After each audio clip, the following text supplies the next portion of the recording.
Hello friends, இன்னைக்கு நம்ம சேனலில் என்ன டாபிக் பார்க்க போகிறோன்னு பார்த்தீங்கன்னா, ஆகஸ்ட் 19ஆம் தேதி ஆவணி 3ஆம் நாள் பௌர்ணமி நாளானது வருதுங்க. இந்த ஆவணி பௌர்ணமிக்கு பிறகு பார்த்தீங்கன்னா, ஒவ்வொரு ராசி நேயர்களுக்கும் அவங்களுடைய வாழ்க்கையில் தலையெழுத்து மாறுங்க. அப்படி மாறக்கூடிய தலையெழுத்து ஒவ்வொரு ராசி நேயர்களும் பார்த்து பயன் அடையணும் அப்படின்றதுக்காக இந்த வீடியோவில் ஷேர் பண்ணிட்டு இருக்கோங்க. இன்னைக்கு எந்த ராசி நேயர்களுக்கு பார்க்க போறோம்னு பார்த்தீங்கன்னா, கன்னி ராசி நேயர்களுக்கு இந்த ஆவணி பௌர்ணமிக்கு பிறகு என்ன பலன் கிடைச்சிருக்கு, அவங்களுக்கு என்ன மாதிரியான மாற்றங்கள் நிகழப்போகுது அப்படின்னு தெரிந்து கொள்ளலாம்.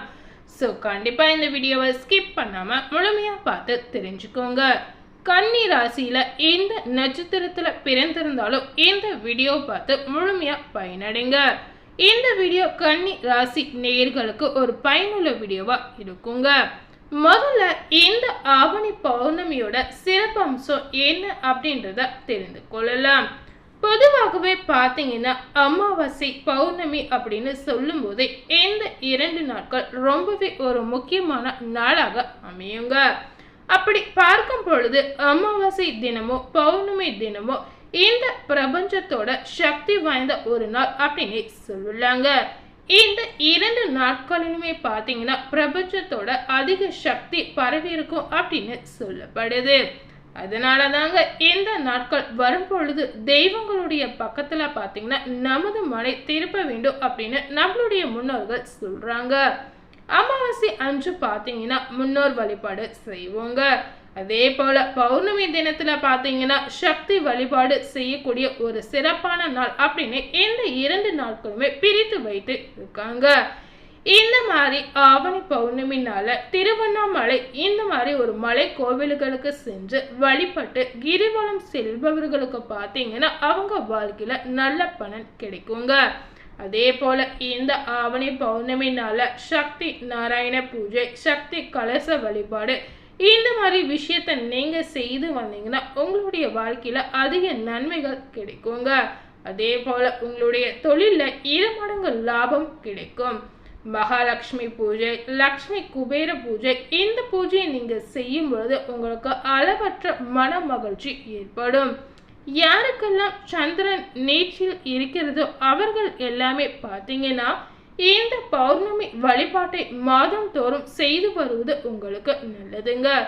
கல்வி கற்பவர்கள் சிறப்பு வழிபாடு செய்வது உங்களுக்கு பல நல்ல விஷயங்கள், பல நன்மைகளை தருங்க. இந்த ஆவணி பௌர்ணமினால கட்டாயம் நீங்க முக்கியமா செய்யக்கூடிய இந்த ஒரு விஷயம் என்னன்னு பார்த்தீங்கன்னா, நெல் மணிகளை வாங்கி உங்க வீட்டு பூஜை அறையில வைக்கணுங்க. கண்டிப்பா நெல்மணிகள் பார்த்தீங்கன்னா எல்லா நாட்டு மருந்து கடைகளையும் கிடைக்குங்க. இந்த நெல்மணிகளை வாங்கி பூஜை அறையில் நீங்களே உங்களுடைய கைகளால் ஒரு பிடியை எடுத்து வைக்கணுங்க. இந்த மாதிரி நீங்க செய்யறதுனால உங்களுடைய கடன் சுமை கண்டிப்பா குறையலாம். அதே போல இந்த நெல்மணிகளை உங்க கைகளால் நீங்க வைக்கிறதுனால அளவில்லாத பணத்தை உங்களுக்கு கிடைக்க செய்யுங்க. சந்திரனுக்கு உரிய இந்த நெல்மணிகளை நீங்க வாங்கி வைக்கிறதுனால சந்திரனோட பரிபூர்ண ஆசீர்வாதம் உங்களுக்கு முழுமையா கிடைக்குங்க.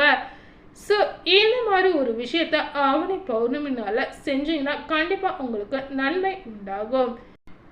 ஸோ இந்த ஆவணி பௌர்ணமியோட சிறப்பு அம்சம் என்னன்னு அப்படின்னு முழுமையாக பார்த்து தெரிஞ்சிருப்பீங்க. அதே போல இந்த ஆவணி பௌர்ணமிக்கு பிறகு கன்னி ராசி நேயர்களுடைய வாழ்க்கையில என்ன மாதிரியான மாற்றங்கள் நிகழப்போகுது அப்படின்னு தெரிந்து கொள்ளலாம். பொதுவாகவே கன்னி ராசி நேயர்கள் எப்படிப்பட்ட குணம் கொண்ட நபராக இருப்பாங்கன்னு பார்க்கும் பொழுது நல்லதையே சிந்தித்து கொண்டிருக்கக்கூடிய ஒரு சிறப்பான நபராக இருப்பாங்க. உங்களுக்கு இந்த ஆவணி மாத கிரக நிலைகளை ஆராய்ந்து பார்க்கும் பொழுது மாத தொடக்கத்தில் உங்கள் ராசிநாதன் புதன் வக்ர இயக்கத்தில் இருக்கிறார். அவரோடு சுக்கிரன் இணைந்து புத சுக்கிர யோகத்தை உருவாக்கிறார். குருவின் பார்வை உங்களுடைய ராசிநாதன் மீது பதிகிறது. இதனால பார்த்தீங்கன்னா உங்களுக்கு விரயஸ்தானத்தில் இருப்பதால் அதிக விரயங்களை சந்திக்கக்கூடிய மாதமாக இந்த நாட்கள் இருக்கலாம். இதனால பார்த்தீங்கன்னா குருவின் பார்வை காரணமாக இது அனைத்துமே சுப விரயங்களாக உங்களுக்கு அமையலாம். அதனால விரைய செலவு ஏற்படுது அப்படின்னு கண்டிப்பா நீங்க கவலைப்பட வேண்டிய அவசியமே இல்லைங்க. ஆவணி 1ஆம் தேதி கடக ராசிக்கு சுக்கிரன் செல்கிறார். உங்கள் ராசிக்கு 2, 9 ஆகிய இடங்களுக்கு அதிபதியான சுக்கிரன் லாபஸ்தானத்தில் சஞ்சரிக்கும் பொழுது பொருளாதாரத்தில் உச்ச நிலையை அடைவீர்கள். நினைத்ததை நினைத்த நேரத்தில் செய்ய இயலும். தொழிலில் வெற்றி நடைபோடும். எதிரிகளின் தொல்லை உங்களுக்கு குறையலாம். வெளிநாட்டில் இருந்து ஆதாயம் தரும் தகவல் வரலாம். வாகன யோகம் உங்களுக்கு கிடைக்க அதிக வாய்ப்பு இருக்கிறது.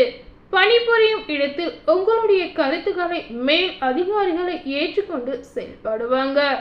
ஆவணி 2ஆம் தேதி கன்னி ராசிக்கு செவ்வாய் செல்கிறார்.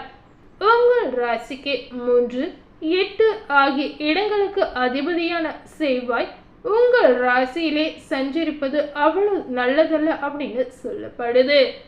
கன்னி செவ்வாய் கடலில் வற்றும் என்பது பழமொழி. இந்த காலத்துல பாத்தீங்கன்னா விரயங்கள் ஏராளமாக வந்து சேரலாம். மனக்கலக்கம் அதிகரிக்கும். மகிழ்ச்சிகள் குறைய அதிக வாய்ப்பு இருக்கிறது. பணியாளர்கள் உங்களை விட்டு விலகலாம். உறவினர்கள் மற்றும் நண்பர்கள் உங்களுக்கு உதவி செய்வதாக சொல்லி கடைசி நேரத்தில் கையை விரிக்கலாம்.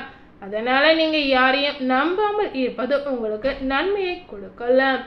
மிகுந்த கவனத்தோடு செயல்பட வேண்டிய நேரமாக கன்னி ராசி நேயர்களுக்கு இந்த ஆவணி பௌர்ணமிக்கு பிறகு இருக்க போகுது. சனி பகவான் ஆவணி 7ஆம் தேதி மகர ராசிக்கு வக்கர இயக்கத்தில் செல்கிறார். இந்த காலத்துல பாத்தீங்கன்னா பஞ்சமஸ்தானம் வலுப்பெறுவதால் பிள்ளைகளால் பிரச்சனைகள் தள்ளி தூக்கும். பெற்றோர் வழி ஆதரவு உங்களுக்கு குறையலாம். பூர்வீக சொத்துக்களை பங்கிட்டுக் கொள்வதில் தடைகளும் தாமதங்களும் ஏற்படலாம். பூர்வ புண்ணிய ஸ்தானத்தில் சஞ்சரிக்கும் சனி வக்கரம் பெறுவது அவ்வளவு நல்லதல்ல. உத்தியோகத்தில் திடீர் மாற்றங்களும் மேல் அதிகாரிகளின் கோபத்திற்கு ஆளாகும் சூழலும் உருவாகலாம். அதனால நீங்க கொஞ்சம் இந்த நேரத்துல ஜாக்கிரதையாக இருப்பது உங்களுக்கு நல்லதுங்க. அதே போல பாத்தீங்கன்னா யாரையும் நம்பி எதையும் செய்யவே கூடாது. திசை புத்தி கேட்ட தெய்வ வழிபாடுகளை நீங்க மேற்கொண்டு வந்தீங்கன்னா உங்களுக்கு நல்ல சந்தர்ப்பங்கள் வந்து சேரலாம். சிம்மத்தில் சஞ்சரிக்கும் புதன் ஆவணி 15ஆம் தேதி வக்ர நிவர்த்தி ஆகிறார். உங்கள் ராசிக்கு அதிபதியாகவும் 10ஆம் இடத்திற்கு அதிபதியாகவும் விளங்கும் புதன் வக்ர நிவர்த்தி ஆவது உங்களுக்கு யோகத்தை கொண்டு வந்து சேர்க்கலாம். இதனால பார்த்தீங்கன்னா கன்னி ராசி நேயர்களுக்கு ஆரோக்கியம் சம்பந்தப்பட்ட பிரச்சனைகள் சரியாகி சீராகலாம். அதே போல ஆதாயம் தரும் தகவல்கள் வந்து சேரலாம். புதிய தொழில் தொடங்கும் திட்டங்கள் நிறைவேறும். மாமன் மைத்துனர் வழியில் ஏற்பட்ட மனக்கசப்பு மாறலாம். சேமிப்பு உயரும். செயல்பாடுகளில் தொடர்ந்து வெற்றி பெறும் சூழல் உருவாகலாம். உத்தியோக உயர்வு உங்களுக்கு கிடைக்க நிறைய வாய்ப்பு இருக்கிறது. கன்னி ராசி நேயர்களுடைய பொது வாழ்வில் உள்ளவர்களுக்கு பார்த்தீங்கன்னா நினைத்தது நிறைவேறும். தொழில் வியாபாரம் செய்பவர்களுக்கு புதிய ஒப்பந்தங்கள் வந்து சேரலாம். உத்தியோகத்தில் உள்ளவர்களுக்கு மேல் அதிகாரிகளின் ஆதரவு திருப்தியை தரலாம். கலைஞர்களுக்கு ஒரு வாய்ப்பு கை நழுவி சென்றாலும் மற்றொரு வாய்ப்பு வந்து சேருங்க. மாணவர்களுக்கு ஆசிரியர்களின் ஆதரவும் பெற்றோர்களின் ஒத்துழைப்பும் கூடுதலாக கிடைக்கும். குடும்ப ஒற்றுமைக்கு குந்தகம் விளைவித்தவர்கள் விலகுவார். பணிபுரியும் பெண்களுக்கு கேட்ட சலுகைகள் கிடைக்கலாம். ஸோ கன்னி ராசி நேயர்களுக்கான அதிர்ஷ்ட தினங்கள் பார்த்தீங்கன்னா ஆகஸ்ட் 21, 22 மற்றும் 26. உங்களுக்கான அதிர்ஷ்ட நிறம் பார்த்தீங்கன்னா ஆரஞ்சு நிறம். ஸோ இன்னைக்கு நம்ம சேனலில் இந்த ஆவணி பௌர்ணமிக்கு பிறகு கன்னி ராசி நேயர்களுக்கு எப்படிப்பட்ட பலன்கள் கிடைச்சிருக்கு, அவங்களுடைய வாழ்க்கையில் என்ன மாதிரியான மாற்றங்கள் நிகழ்ந்திருக்கு அப்படின்னு இந்த வீடியோவில் முழுமையாக பார்த்து தெரிஞ்சிருப்பீங்க. இந்த வீடியோவை நீங்கள் பார்த்து பயனடைஞ்ச மாதிரி உங்கள் ஃப்ரெண்ட்ஸ் அண்ட் ஃபேமிலி பார்த்து பயனடையணும்னு நினச்சிங்கன்னா கண்டிப்பாக இந்த வீடியோவை உங்கள் ஃப்ரெண்ட்ஸ் அண்ட் ஃபேமிலிக்கு லைக் பண்ணி ஷேர் பண்ணுங்கள். மேலும் இது போல் ஒரு புதிய தகவலை தெரிந்து கொள்ளணும்னு நினச்சிங்கன்னா மறக்காமல் நம்ம சேனலை சப்ஸ்கிரைப் பண்ணுங்க. அதே போல் பக்கத்தில் இருக்கக்கூடிய பெல் பட்டனையும் மறக்காமல் கிளிக் பண்ணிடுங்க. அப்போ தான் நம்ம சேனலில் போடக்கூடிய எல்லா அப்டேட்டான வீடியோக்களும் உங்களை வந்து சேரும். தேங்க்யூ.